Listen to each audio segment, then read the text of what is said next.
So hello guys, welcome back to India's best YouTube channel for IIT JEE Chemistry Advanced, and this series comprises of some of the best problems taken from the past papers of NSEC and JEE Mains. And the most important part of these videos is the in-depth conceptual explanation for each and every problem. And for that reason, you guys must watch the videos till end. And if you feel comfortable with these comparatively simple problems, you must go out of your comfort zone and try out our Real JEE Advanced question series, where you get tough but relevant problems of JEE Advanced Plus level.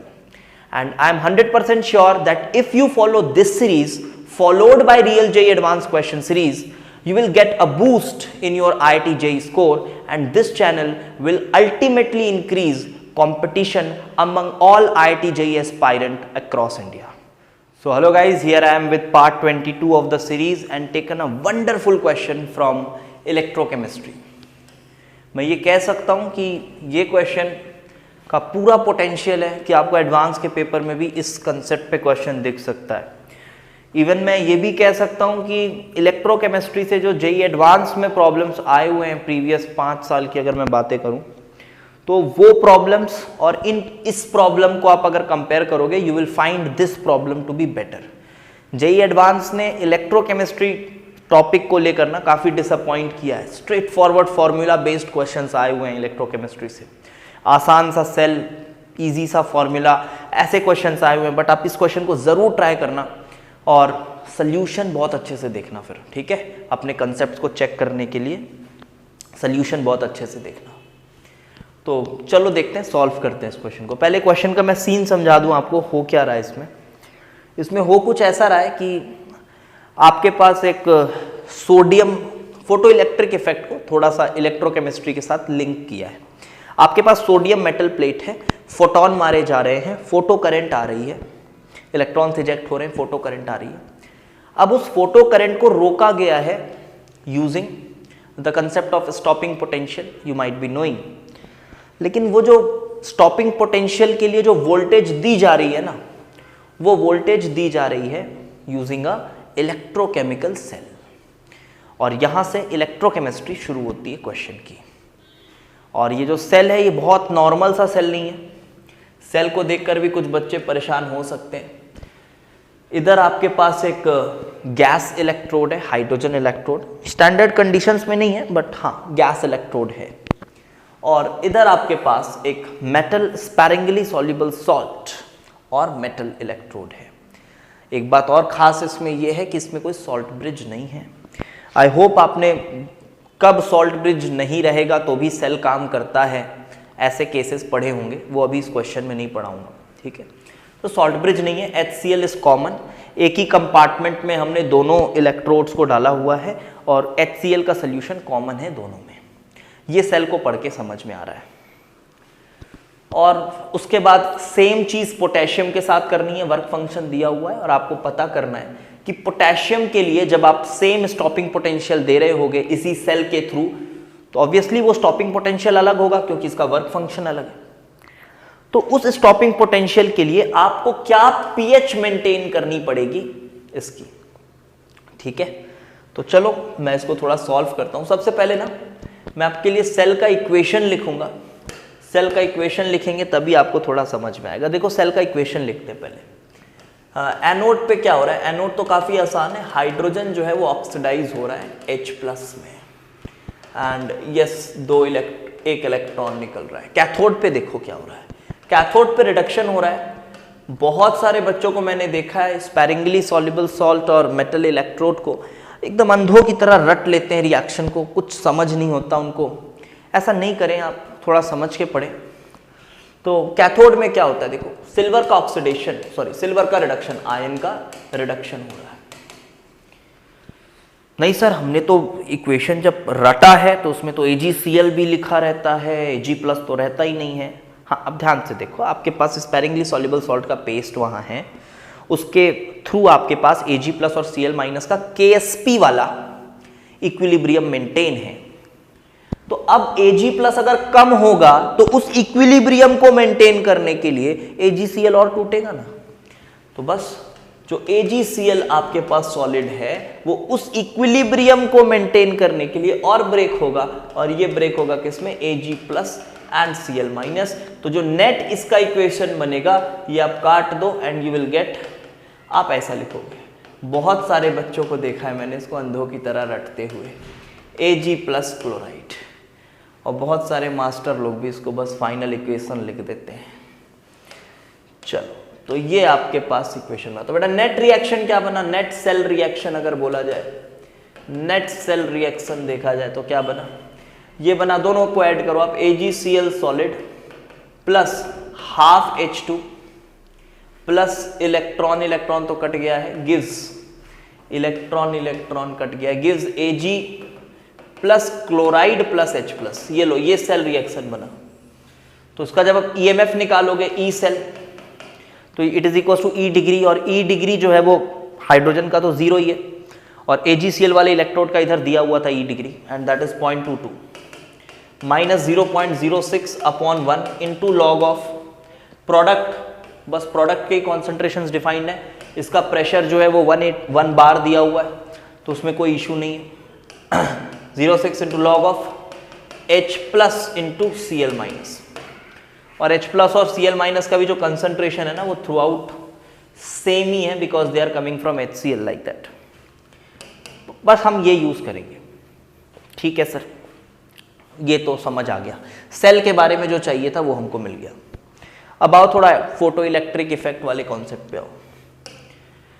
हो क्या रहा है, आपको ये बात पता है ना कि phi minus phi naught, phi is the amount of energy you are giving through photons, उसका कुछ पार्ट यूज होगा थ्रेशोल्ड में वर्क फंक्शन वाला, और जो एक्स्ट्रा पार्ट बचा वो काइनेटिक एनर्जी इंपार्ट करता है, it is kinetic energy maximum. और आपको पता है ये बात कि अगर आपको स्टॉप करना है करंट को पूरी तरीके से, तो जितनी मैक्सिमम काइनेटिक एनर्जी है उतनी एनर्जी आपको उसके थ्रू देनी होगी, नॉन पीवी वर्क के through, and that is EV naught, where V naught is the stopping potential that we are giving through what, through that external cell। तो मैं क्या लिखूं, KE max को क्या लिखूं, so I should write KE max same as the stopping potential EV naught। मैं तो इसको ऐसा ही लिखूंगा, तो उसको रिप्लेस करें, चलो करते हैं। तो क्या मिलेगा, इधर HC/λ लिख देता हूं, या फिर phi ही लिखो, दोनों को सेम कंडीशन तो दिया जा रहा है, phi for sodium minus phi naught for sodium is equals to KE max, और KE मैक्स को मैं लिख रहा हूं EV नॉट फॉर सोडियम, है ना। सोडियम के लिए जो सेल यूज किया गया है वो सेल भी गिवन है कंसंट्रेशंस के साथ, and again phi for potassium minus phi naught for potassium is equal to EV naught for potassium. हाँ, ये अलग अलग होगा बट ये सेम है, ये सेम है। तो अगर मैं इक्वेशन 1 और इक्वेशन 2 को लूं, अगर मैं इक्वेशन 1 और इक्वेशन 2 को लूं तो क्या बन रहा है, ये दोनों का सेम है, so I would say phi naught sodium उधर गया plus EV naught sodium is equals to phi naught sodium plus EV naught sodium is equals to phi naught potassium plus EV naught potassium, कुछ ऐसा मिलेगा। और phi naught की values दी हुई हैं, शायद सोडियम के लिए 2.3 दी हुई है, 2.3, और इसके लिए दी हुई है 2.25, इलेक्ट्रॉन वोल्ट्स में दिया हुआ है, तो यूनिट का भी कोई दिक्कत नहीं होगा, इलेक्ट्रॉन वोल्ट में दिया हुआ है। तो this will be 0.05 plus EV not, अब ये इलेक्ट्रॉन वोल्ट में ही है, तो electron volt electron volt electron volt में ही है, तो मैं E को इग्नोर कर रहा हूं अभी। फॉर इंस्टेंस आपको मैं ऐसा लिख रहा हूं, V naught for sodium is equal to V naught for potassium. तो हमको कुछ इस इक्वेशन को सॉल्व करना है। V नॉट कहां से आएगा बेटा, V नॉट आपके लिए मैंने ये बना दिया हुआ है, यही V नॉट है, ये वैरी करेगा पोटेशियम सोडियम दोनों के लिए अलग अलग।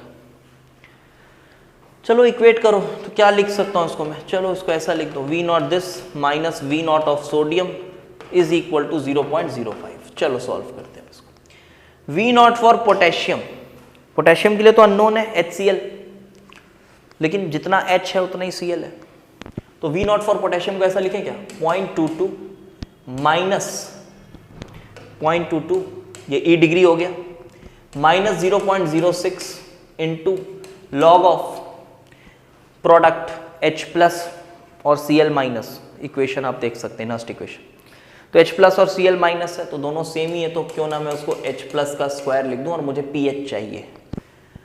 दिस माइनस आपका किसके लिए, सोडियम के लिए ना, वही है ना, V नॉट सोडियम, सोडियम के लिए pH 1 गिवन था, pH 1 गिवन था, तो दिस इज 0.22 माइनस 0.06 into log of pH 1 given था, H प्लस का स्क्वायर, Cl माइनस भी 10 raise to the power minus 1 molar, H plus भी 10 raise to the power minus 1 molar, तो ये हो गया 10 raise to the power minus 2 molar, and this is equal to 0.05। ठीक है, कर लो यार, सिंप्लीफाई करते हैं इसको, चलो ये वाला portion cancel, this is minus 0.06 into 2, मैं कैलकुलेशन थोड़ा ठीक से कर ले रहा हूँ, माइनस ऑफ, अब यहाँ पे आप ये माइनस 2 को लाओगे तो ये प्लस 0.12 इंटू लॉग 10 हटा देना 0.05, अब ये प्लस माइनस, ये माइनस करके इसको ओपन कर दो, ये माइनस हो गया, log 10 आप इधर से हटा दो, एंड ये माइनस ऑफ log h को pH लिख दो, this is 0.12 into pH minus 0.12 is equal to 0.05, and then इधर से pH आपको चाहिए, तो pH will be is equals to, यहाँ पे यार बहुत सारे तरीके हैं, अपने अपने तरीके से आप कर लो, 0.12 कॉमन ले लो, pH minus 1, pH minus 1 is equals to 0.05, so pH is equals to 0.05 upon 0.12 plus 1, which is 0.17 upon 0.12, which is 17 by 12. 17 by 12 will come out to be 1.416 के आसपास, ठीक है, 1.416 के आसपास, तो ये फाइनल pH है मेरा, तो मेरा आंसर क्या होगा, 10 raise to the power minus 2, 1.416 आया मेरा, तो अगर मैं इसको लिखूंगा 10 raise to the power minus 2 में, तो मैं लिखूंगा 141.6 into 10 raise to the power minus 2, फिर इसको मैं राउंड ऑफ करूंगा to the nearest integer and my answer will be 142। I hope आपको क्वेश्चन अच्छा लगा होगा, पसंद आया होगा, the answer should be 142 according to me, ठीक है। तो वीडियोस को बिल्कुल फॉलो करते जाइए, और हमारा थर्मो का कोर्स बहुत अच्छा चल रहा है, सभी बच्चों से फिर से रिक्वेस्ट है, रिवाइज ज़रूर करते जाइए, कॉन्सेप्ट्स जो आपको पढ़ा रहा हूँ उसको रिवाइज ज़रूर करते जाइए, अलग नेक्स्ट लेवल की थियरी आपको पढ़ा रहा हूँ, थर्मोडायनेमिक्स 1 हमारा ख़त्म होने वाला है, उसको अच्छे से रिवाइज करते जाइएगा, ठीक है। And yes, do follow this series along with real JEE advanced question series, you will get lot of benefits for sure, ठीक है। Thanks for watching.